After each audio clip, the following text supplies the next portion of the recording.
देखिए, कांग्रेस का परिवार जो है बहुत बड़ा परिवार है और इस परिवार के अंदर काफ़ी जो हमारे कार्यकर्ता हैं वो वापस आना चाहते हैं। उनका स्वागत है।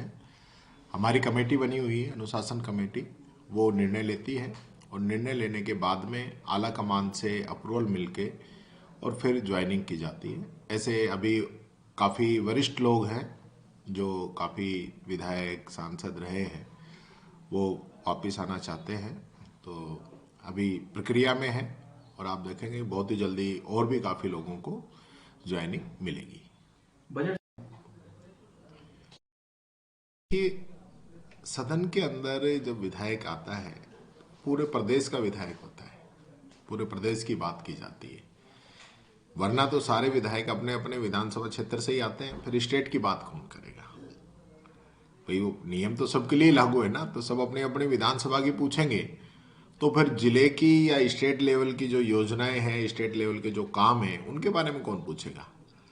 तो ये जो अभी एक न्यूज आई और जो बुलेटिन जारी हुआ है, उसमें कहा गया है कि भाई आप जिले और राज्य के क्वेश्चन नहीं लगाएं। तो ये गलत है। मैं समझता हूँ विधायकों के जो अधिकार हैं उनको कमज़ोर करने की साजिश है।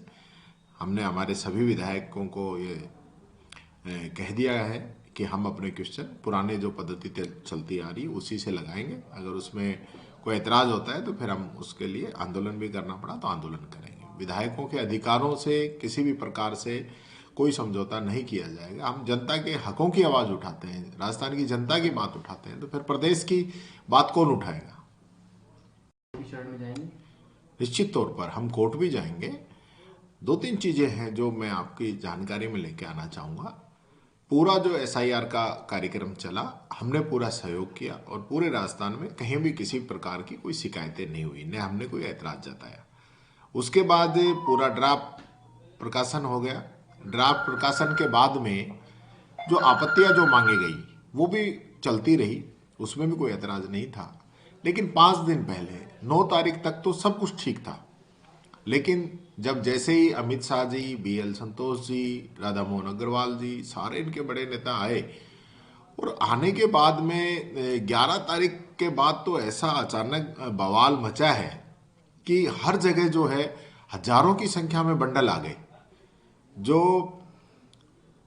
इनकी एप्लीकेशन 9 तारीख तक लगी थी शायद 4, और 4 के बाद में अचानक आखिरी सप्ताह में 18,000 से ऊपर इनकी एप्लीकेशन चली गई।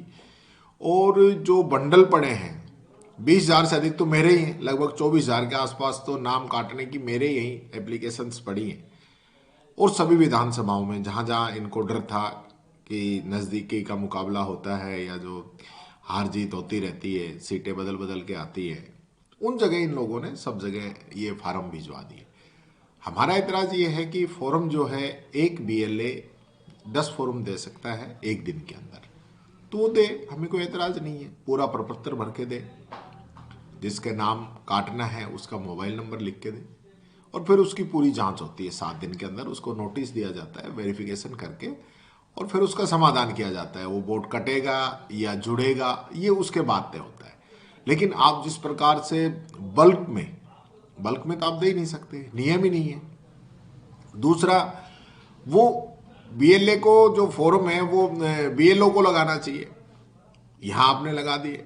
तीसरा, बीएलए मना कर रहे हैं कि हमने फार्म ही नहीं लगाया, हमने साइन ही नहीं किए, और एक पूरा प्रिंटेड फॉर्म आया है जिसमें सिर्फ बीएलए का नाम और दस्तखत की है, बाकी सब प्रिंटेड है।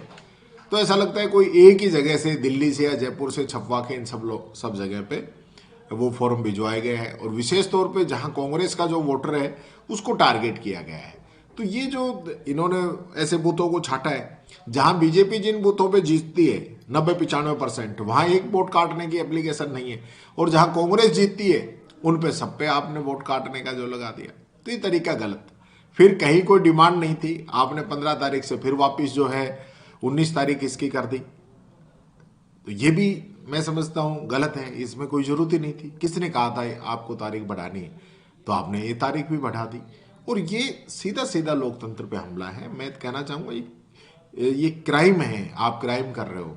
बीएलओ और जो चुनाव आयोग के अंदर जो इसकी कार्रवाई में लगे हुए जो अधिकारी कर्मचारी हैं उनको परेशान किया जा रहा है, टॉर्चर किया जा रहा है। कई बीएलओ के जो है आप देखेंगे वीडियो वायरल हो रहे हैं। ये हालत इन लोगों ने कर रखी है।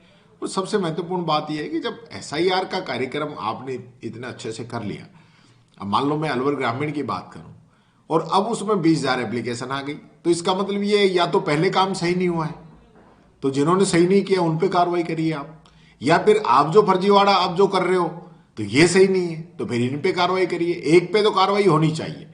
ये बात हम कहना चाहते हैं। जो जायज वोटर है, जिंदे वोटर को मरा हुआ बता के काटा जा रहा है, जो वहां रह रहा है उसको शिफ्टेड बता के काटा जा रहा है। इन सब लोगों ने तो प्रमाण पत्र दिया है, अभी एक एक घर का वेरिफिकेशन किया है, उसके बाद क्या बच गया। और ये इनकी आदत देखिए कि ये तो जो है रोहिंगा हैं, ये तो घुसपैठी हैं, तो भाई वो संख्या जारी कर दो। आपको लगता है घुसपैठी है तो आप संख्या जारी करो ना कि ये लोग घुसपैठी है, इतने घुसपैठी है। आप गुमराह क्यों कर रहे हैं जनता को? ये बात मैं कहना चाहूंगा, क्योंकि बीजेपी अपना आधार खो चुकी है।